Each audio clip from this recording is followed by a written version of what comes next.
Jika Ketua MK dinyatakan bersalah, Prabowo cuma punya 1 hari untuk ganti Gibran. Hubungan kekerabatan, ya, di mana hakim diharuskan mundur dari perkara itu tidak mundur.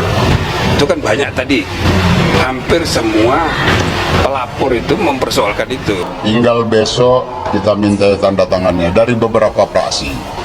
Insya Allah mudah-mudahan ini bergulir terus agar kita bisa menjaga konstitusi kita, menjaga kewarasan kita dalam menjalankan tugas dan fungsi demokrasi ini, dan menjalankan pemilu ini dengan riang gembira, tanpa kecurangan, tanpa tangan-tangan kekuasaan yang berpotensi digunakan untuk melakukan tindakan-tindakan curang.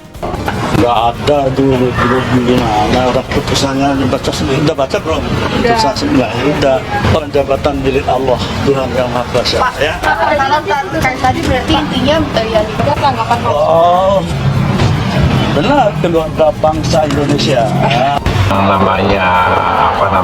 Legislatif ini tidak memiliki kewenangan untuk mengawasi dalam konteks teknis keputusan lembaga legislatif seperti putusan Mahkamah Konstitusi, ya. Jadi hak angket itu kan ditujukan terhadap kebijakan pemerintah yang dianggap melanggar ketentuan dan berdampak besar di masyarakat. Ketua Mahkamah Konstitusi Anwar Usman akan mulai disidang oleh Majelis Kehormatan MK pada Selasa besok. Adik ipar Presiden Joko Widodo itu akan diperiksa seorang diri. Hal tersebut diungkapkan oleh Ketua MK Jumli As-Siddiq usai sidang pendahuluan dengan 9 hakim konstitusi pada Senin sore.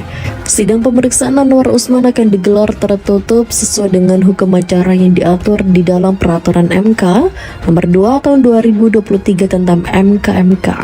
Jumlah mengatakan Anwar Usman akan menjadi satu-satunya hakim konstitusi yang diperiksa 2 kali sebelum MK membuat putusan. Menurut rencana MK akan membuat keputusan terkait dugaan pelanggaran kode etik Ketua MK Anwar Usman dan hakim konstitusi lainnya paling lambat pada 7 November 2023. Hal itu dimaksudkan agar putusan etik itu tidak melebihi tenggat pengusulan bakal calon presiden, wakil presiden pengganti yang dijadwalkan Komisi Pemilihan Umum RI, yakni paling lambat 8 November 2023. Jumlah Siddiq menyampaikan bahwa pihaknya memang menerima permintaan dari pelapor supaya dapat memutus perkara etik ini secara cepat, sebab proses pencalonan presiden dan wakil presiden di KPU RI masih bergulir. Kami mendiskusikannya, kesimpulannya adalah kita penuhi permintaan itu. Maka kita rancang putusan ini harus sudah selesai tanggal 7 November, ujar Jumli. Kenapa tanggal 7? Karena kita ingin memastikan jangan sampai timbul kesan misalnya ada orang menganggap sengaja ini dimolor-molorin, padahal sebetulnya ini sudah terlalu cepat ini bekerjanya, katanya lagi. Sebagai informasi, menurut Peraturan MK Nomor 2 Tahun 2023, sebetulnya MK memiliki waktu kerja 30 hari. Namun Jumli meyakini bahwa mereka dapat tetap bekerja dengan teliti dan cermat dalam kurun waktu yang lebih cepat dalam sepekan ke depan. Ini juga untuk keperluan memastikan supaya masyarakat politik kita ini mendapatkan kepastian hukum dan keadilan, ujar Jumli. Sementara itu, dalam tahapan pemilihan presiden 2024, pengusulan calon pengganti dimulai 26 Oktober sampai 7 November 2023.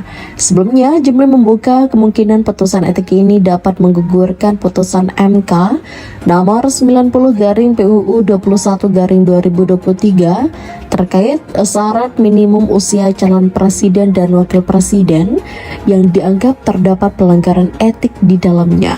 Namun Jumli enggan berkomentar lebih jauh karena hal itu masuk ke dalam ranah substansi.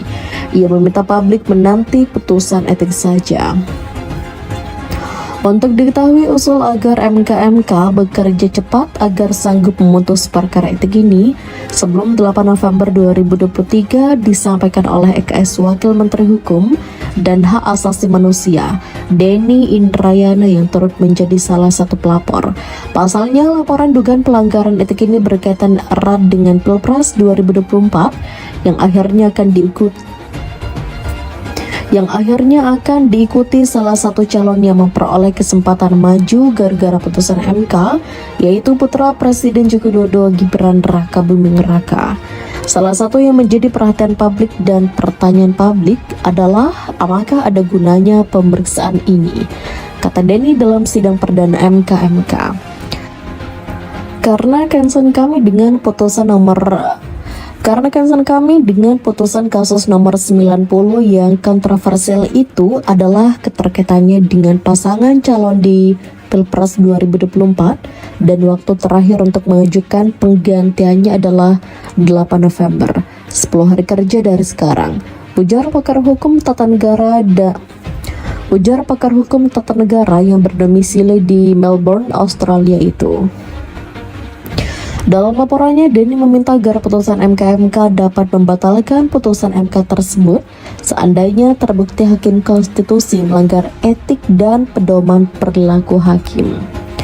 Menurutnya putusan itu layak dibatalkan karena cacat etik dalam proses penyusunannya berdasarkan Undang-Undang Kekuasaan Kehakiman.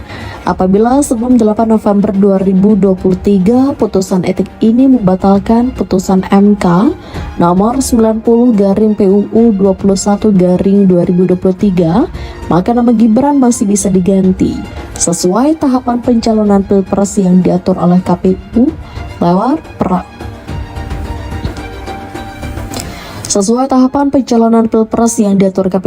peraturan KPU nomor 19 tahun 2023.